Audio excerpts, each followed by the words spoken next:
Today we have gathered here to worship Sri Krishna. We must understand the significance of Sri Krishna's advent on the Vishuddhi Chakra. As you know very well,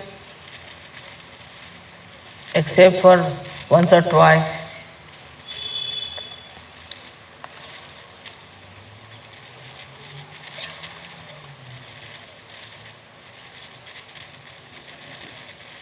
Sri Brahmadeva has taken his incarnation.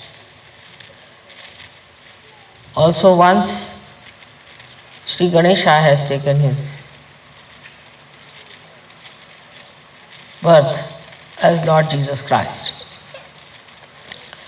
But Vishnu Tattva, the principle of Vishnu, has taken many a times birth on this earth, as the goddess had to take many a times her birth.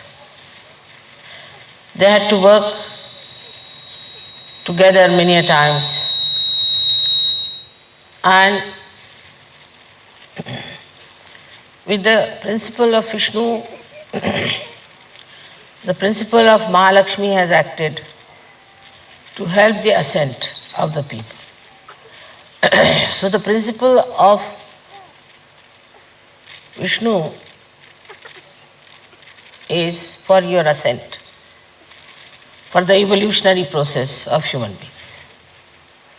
Through this advent and through the power of Mahalakshmi, we have become human beings from amoeba stage. This is a spontaneous working for us, but for the principle of Vishnu, he had to go through various incarnations to evolve. As you know, there have been incarnations of Sri Vishnu as a fish to begin with, and went on till it came to the state of Sri Krishna, where they say that he has become complete. But one has to realize that he works on our central nervous system. He builds our central nervous system. Through our evolutionary process, our central nervous system has been built up. And this central nervous system has given us all the human awareness that we have. Otherwise, we would have been just like the stones. But through this building up of our awareness, one after another, building up different chakras within us, this principle of Vishnu has brought us to the understanding that we have to seek the truth and ultimately we have to become Sahajogis. So this principle of Sri Krishna is so important that at the state, as we call it the Vishuddhi Chakra, we become complete. In the sense that when the Sahasrara is opened out for you and you start feeling the vibrations, you are not yet fully complete. If you were just complete, then it would have been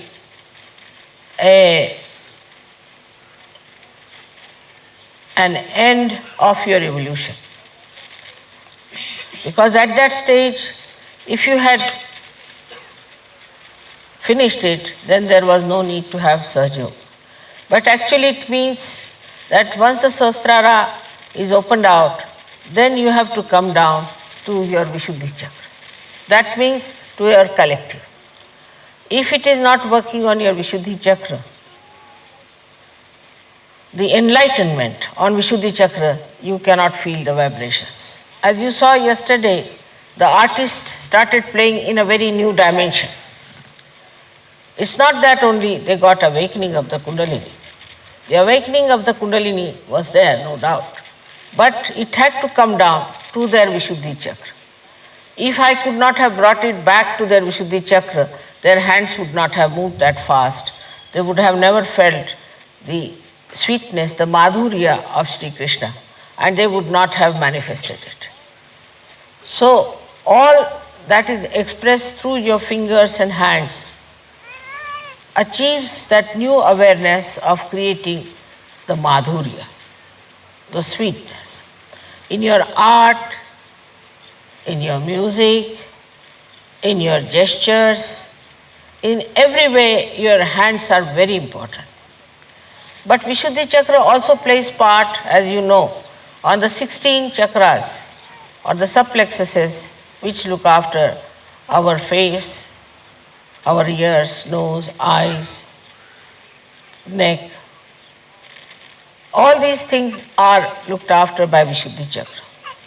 As a result, also, you can become great actors. You can have eyes which are innocent. You can have a skin which is shining. You can have ears which can hear the divine music. You can have a nose which shows your dignity.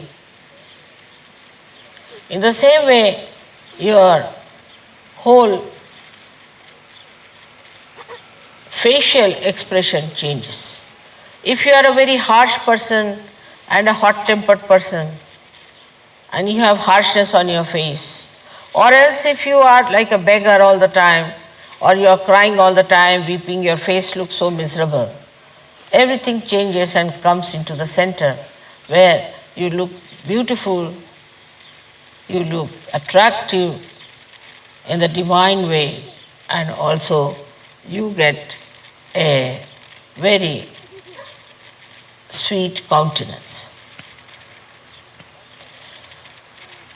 Also the teeth and the tongue are looked after by Vishuddhi Chakra. So your teeth which are in trouble get cured. You sometimes, as I told you, I have never been to a dentist all my life. So you can imagine that you don't have to go to the dentist anymore if you have your Vishuddhi Chakra all right. Then also your tongue improves. For example, some people are very sarcastic by temperament. They cannot say something sweetly. All the time they are sarcastic, saying sarcastic things. Some people have a habit of abusive language. Some people are extremely beggarish type, all the time talking in a very beggarish manner. There's no dignity, there's no sweetness, and there is no self-confidence for some people. Some people even stammer. Some people cannot stand on the stage and give a lecture. All these things drop out as soon as your Vishuddhi Chakra improves. This is only outward. This is the outward manifestation of the Vishuddhi Chakra's improvement within yourself through the awakening of Sri Krishna on Vishuddhi Chakra. But what happens really is that inside you, you become a witness. You become a witness in the sense that all that is disturbing, all that is troubling you, all that is a problem, you just start watching it. You start witnessing it. You start seeing it, and you do not get disturbed. That seeing, that witnessing state has a tremendous power. Whatever you see without thinking, your problems get solved. Any problem you have, once you get this witness state, what we call tatastha, means you are standing on the shores and watching the waves to move. Then you know how to solve the problems. So, your witness state has to be developed, and sometimes I have seen people have to go through little difficulties to develop that witness state. This is very important, that once the Kundalini starts supplying you from your Sahasrara downward, moving on your chakras and enriching your different chakras on the Vishuddhi chakra, when it has to stay, it really tries to little bit take you through turmoils. And you start thinking that, see, now my life was so blissful, I had so many blessings, and now what has happened? But this is the time when you should become tatastha, means you should become a witness. If you become a witness, everything improves. For example, you are, say, a person who is working in some place. As soon as you become a witness, you see, your attention goes inside and you start watching things from inside out. As a result, you see exactly what's wrong where. And as you have got the power of witnessing, with that power you get over the problems that you have. Problems get solved very easily if you know how to witness the whole situation than to get involved into it. And this is the best state which we call as Sakshi Swarupatva, which you achieve when the Kundalini comes up and the connection is established and the divine ray starts following through that and enriches your Vishuddhi chakra. Now the name of Sri Krishna has come from the word Krishi, meaning the plowing of the soil for planting the crops. Now he is the one who has done the plowing for us, in the sense that he has created us in such a manner that when the sprouting has to be done, you are already ready for it. But as it is, we human beings spoil our Vishuddhi chakra by many wrong things, as you have seen that we smoke or we take drugs or we take tobaccos and all that. So our Vishuddhi chakra goes out. On top of that, if you are a person who doesn't talk at all or who talks too much or who shouts and screams and who shows temper, raises his voices, also spoils his Vishuddhi chakra. So the first thing is that in your using the Vishuddhi chakra, you have to remember it is to be used for sweetness, for madhurya. If you want to say something to someone, try to say something that is sweet and nice. Practice it. In certain places I have seen that people are used to a kind of a talk. And sometimes they cannot talk in the fashion that is sweet. For them it is adharma, as if to talk sweetly to someone. They only believe that you must really talk in a manner that will hurt others. So hurting anybody is not in the dharma of Sri Krishna. He either killed somebody or he was sweet. There's nothing in between.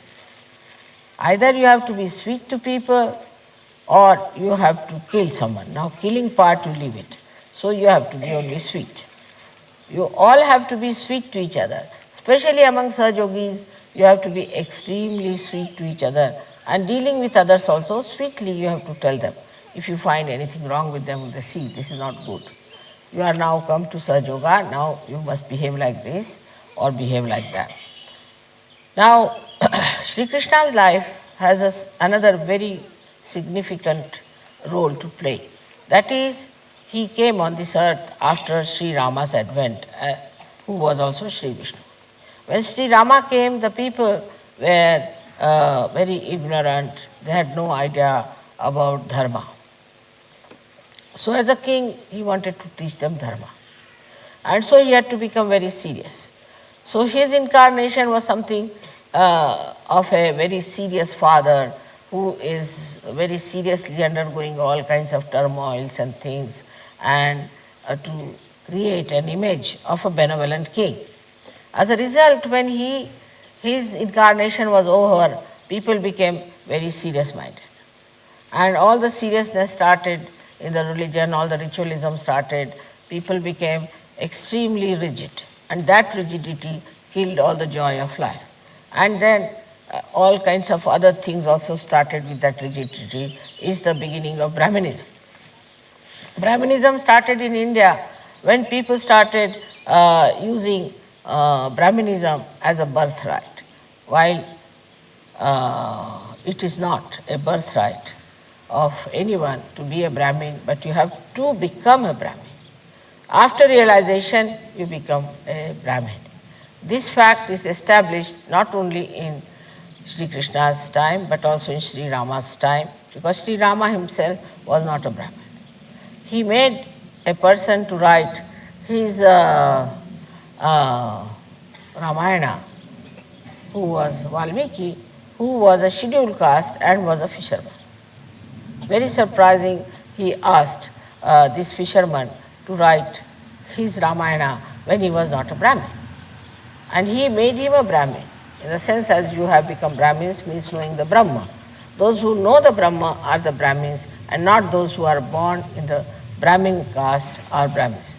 And that is why people sometimes get very upset that how can these be Brahmins if they are so perverse and they can commit all kinds of sins. So by following any such religion or any such rigid ideas, you cannot improve. If you call yourself a Christian, then one thing has to be seen in a Christian, that you cannot have adulterous eyes. Now I would like to know how many Christians can claim that. If they have no adulterous eyes about, say, women, they'll have adulterous eyes about things. So you cannot say that by becoming Christians, we have become really Christians. In the same way, we can say about Hindus. In the Hindu religion, Krishna has said that the Atma resides in everyone. He never said that the birth determines your jati, your caste. But among Hindus, we believe that everybody has a jati and that everybody is a separate thing. Some people are to be treated as low, some as high. This is just the opposite what Sri Krishna has preached, because he said in everybody there is Atma. And now in Sahaja Yoga we have proved that whatever religion you may follow, whatever things you follow, ideas or philosophy, whatever you may follow, you all can become realized souls. So nobody is higher, nobody is lower. The best thing is to believe that all others are wrong and we are correct. But all of those people who believe like this may have to go to hell directly, because they have not reached the truth. The truth is you have to become a realized soul. And if you are not a realized soul, you are nowhere near God. You have to enter into the kingdom of God. Christ himself has said that you have to enter into the kingdom of God, you have to be born again, and when you will be calling me Christ, Christ, I won't recognize you. Openly has said it, he has warned you. Say about Muhammad Sahib himself has said, when the time of Qiyamah, his resurrection will come, your hands will speak. And he has also said very clearly, till the Qiyamah, you do all these things like, you see, Rosa and all that. But when the Qiyamah comes, when you get your resurrection, then you don't have to do. It's clearly said it. But nobody is trying to find out the Qiyamah. Only they are trying to find faults with this or that and fight with each other. Now this resurrection time he has already mentioned. When your hands will speak, it's in Sahaja Yoga. So after this, you don't have to do anything. Now you have become a peer according to him. Once you have become a wali, you don't have to do all these things. And you become dharmati. It is said also in Indian philosophy by Sri Krishna that you become dharmati, you go beyond religion. Means religion becomes part and parcel of it. You don't have to have outside religions which are of no use. It's clearly said. And Sri Krishna has said it as clearly as anybody could say, very, very clearly, that you have to go beyond your gunas, beyond your dharmas. That means you have to become a person who is religious innately. And not to keep it that far, how can I tell? And not to become a person who is just outwardly something like Christian, Hindu, Muslim. No, inside you have to become. Now, as a result of that, you have seen what Sri Krishna has said, that once you become from inside, then I don't have to tell you, don't drink, don't do this, don't do that, nothing. You just don't do it. You just don't do it. And you understand it so well that this should not be done, that should not be done.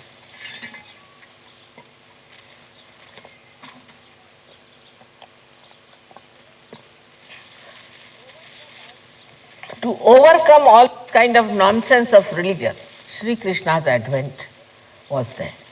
It's a very important advent, but I don't know how many people understand that. He came to show that it's all Leela, it's all the play of God. What is there to be serious? What is there to be ritualistic? You cannot bind God in any rituals. That's why he came on this earth, to tell you that you should not try to bind yourself by rituals which are nonsensical. This was his teaching so many years back. He taught this 6,000 years back. But still, if you see, in every religion, there are so many rituals going on. So when the incarnations died, people started rituals, funny stuff. Even when Sri Krishna died, they didn't know what to do now. Because he said, no more rituals. Just play holy, be happy, joyous, dance, and sing. That's what he said. Now what to do? Now if he has said so, so they started a new thing. Let us make it a romantic stuff. Human beings know how to make everything perverse. Nobody can beat them in this. So they made him look like a very romantic personality, romancing with Radha. Ra is energy, Dha is the one who has sustained energy. So show romances with her. Then she was Mahalakshmi herself, to show his relationship with Mahalakshmi as if they were husband and wife. So there were also some poets who started describing them as husband and wife and all kinds of nonsense. In divine relationship, there is nothing like husband and wife. It's the power which is potential and power that is kinetic. There is no such relationship that exists as human beings try to make it. Because human beings have a habit to bring all the divine incarnations to their own levels. As you have seen that if you see, the best are the Greeks who brought all the great incarnations to their own levels. In the same way, they could not do much with Sri Krishna, so they said, all right, make him a romantic personality. That will suit us. So it suited many horrible people. We had one Nawab in Lucknow who had 365 wives. And he used to dress up like Sri Krishna, sometimes like Radha, and dance. And he said, now I have become Sri Krishna. So many, gurus came as Sri Krishna, playing flute, calling everybody else as their gopis and this and that, all nonsense. And we have so many groups now working like that, Brahma, Kumaris and all that. When there is one Krishna, the rest are all gopis and gopas and they don't marry and all kinds of nonsense. This is absolutely absurd and perverse and brings bad name to Sri Krishna. Sri Krishna was Yogeshwara. He was Yogeshwara. He was so detached that once his wives, who were his powers, and they said that we want to go across and worship a particular saint. They said, all right, why don't you go? He said, no, the river is in spate and we don't know how to cross the river. He said, all right, you go and tell the river that we want to go and see such and such saint, and Sri Krishna has said that you come down. If Sri Krishna is Yogeshwara, and if he has had no wife, then you go down. So they went to the river and said that if Sri Krishna has had no wives and he is a Yogeshwara, then please go down. The river went down. So they were surprised that he is supposed to be your husband and still he is Yogeshwara, he is so detached. They crossed over and they went and worshipped the saint. So the saint said, now you can go back. When they were coming back, they found again the river was in spate. So they went back to the saint and he said, now how do we go back? He said, how did you come? He said, Sri Krishna said that you go and ask the river, if I was a Yogeshwara, then you go down. All right. So you go and ask the river that the saint did not eat anything whatsoever, and he was absolutely detached about it. so the river will go down. So they were surprised because they had fed him, he has ate everything, he has done everything. So they went to the river and said, "Oh river, the saint never ate anything. He was absolutely detached about food. He did not touch the food." And the river went down. So they were surprised, how is it that the saint ate everything and did not eat anything? Means he was in aswada. He was not involved into the food. He was detached. And they were surprised. That looks like, it looks like a lie from a human point of view. It is not. It is not. That's a fact. He is a Yogeshwara and he is so detached. So people don't understand divinity and they think that how can it be a person who has 16,000 wives and 5 other wives can be a person who is not yet married? Because he was Yogeshwara. And that is what you all have to be, Yogeshwaras. You are married, you have got children. I am happy you are married because that's a auspicious thing to do, to marry to begin with. But you should not get involved with your family, my child, my family. Many people I have seen, they come to Sahaja, get married and get lost. Because to them, marriage now, I am enjoying my family now, looking after my family. Our family is the whole universe. It is not just my own wife and my children, but the whole universe is our family. And this is what Sri Krishna tried to show in his life, that the whole universe is your family. You are a universal being. This is what he preached throughout, that you are a universal being and you have to be a part and parcel of the whole. You are the part and parcel of the whole. The microcosm becomes a macrocosm. And this is not a lecture, but has to happen within yourself, that you have to develop your collective consciousness. And this is the gift of Sri Krishna, because at the brain, he becomes the Virata. So now we have three identities within ourselves. On the heart is Shiva. In the brain is Sri Krishna, the Virat. And in the liver, Brahmadeva. So we have three identities. And in the stomach, in the void, as you say, are all the Guru Tattvas, where all the great Gurus from Adinath, Muhammad Sahab, and others up to, we can say, Shirdi Sainath, all of them are the Guru principle which we worshipped last time when we were in Andorra. So, how they are all related with each other, how they have worked out together and brought you to the state of this witness is very important. Now, your Vishuddhi Chakra has to be improved. First of all, this feeling guilty business was so much yesterday that I tell you it was impossible to pull it out. There's nothing to feel guilty. It's a fashion, just a fashion. I'm sorry. Morning till evening, I'm sorry, I'm sorry. What are you sorry for? For being a human being or for a surgeon? So one has to be very pleasant towards oneself also. All the time I'm sorry, I should not have done this, I should not have done that. All the time feeling sorry and feeling guilty spoils your left Vishuddhi. As a left Vishuddhi is spoiled, what happens is that your Sri Krishna Tattva is gone. Then you cannot feel the collective. Then you cannot understand what's gone wrong with you. So just if you have to say sorry, also say sorry to God. And after that, don't say sorry anymore. You face it.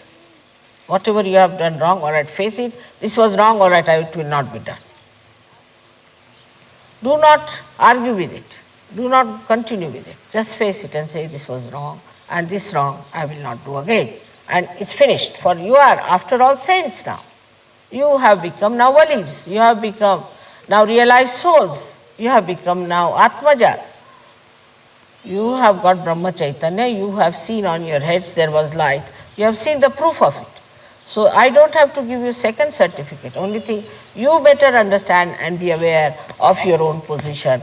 As Sri Krishna has said, you have to be aware of yourself.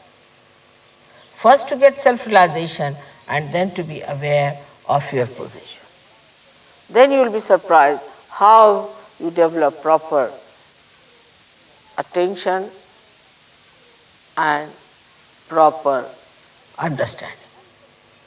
Absolutely, it's an easy thing to do as soon as you find that you have achieved that witness state. So please try to make yourself a witness. When you see something, go into thoughtless awareness. That is your food. Don't think. See the beauty that is there. Just pouring in. Just watch how these trees are standing still, just watching you all. See, absolutely still, nothing is moving. They don't allow even one leaf to move. Let it be. Till the breeze starts, mother starts the breeze, till we'll just keep quiet and watch. Like these mountains, how they are steadily watching everything and emitting joy and beauty. In the same way, we have to become a witness. We need not talk too much, we need not keep quiet, but in the center, we should witness the whole thing as Leela. That's why he's called as Leeladhara, means the one who sustains the Leela of persons. It doesn't make you mad, it doesn't make you funny, but it makes you joyous.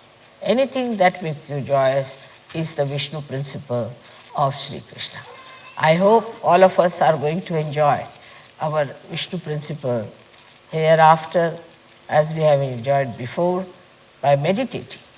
Because when we meditate, we go into thoughtless awareness. When we are in thoughtless awareness, then only we grow. Otherwise, we cannot grow. Whatever we may try, we cannot grow. Unless and until we meditate, we cannot become thoughtlessly aware. All those who also want to gain in any walk of life, in any dimension, those who want to become, say, great artist, great scientist, great anything, in Sahaja Yoga is important, you must meditate. Otherwise, the Kundalini will come down and you lose all your talents. That's a fact which has to be told, and you have seen how people got transformed. But sometimes it can be very temporary, and it may go down if people do not take to it in the proper way.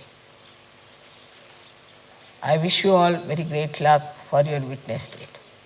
In the witness state, we do not anyway express ourselves in a funny manner, but just in looking at ourselves. Because only we have created all the problems. And it is we only, detaching ourselves from ourselves, can see these problems and can solve them. By God's grace, as I know you all are going to grow very much, and this state is to be achieved. In every state, whether it is a blessing, whether it is a progress, or whether it is just turmoil, you have to be seaworthy. Any ship which is a seaworthy is the one which can face all kinds of beautiful voyages or even turmoils and even the tempest. May God bless you.